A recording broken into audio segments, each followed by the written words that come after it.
أتى أمر الله فلا تستعجلوه سبحانه وتعالى عما يشركون আল্লাহর আদেশ আসিবেই, সুতরাং উহা ত্বরান্বিত করিতে চাহিও না।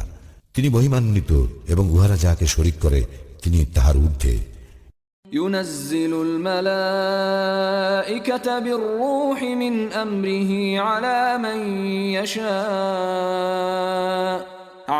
من يشاء من عباده أن أنذروا أنه لا إله إلا أنا فاتقون তিনি তাহার বান্দাদের মধ্যে যাহার প্রতি ইচ্ছাসীয় নির্দেশে ওহী সহ ফেরেশতা প্রেরণ করেন, এই বলিয়া যে তোমরা সতর্ক করো, নিশ্চয়ই আমি ব্যতীত কোনো ইলাহ নাই, সুতরাং আমাকে ভয় করো।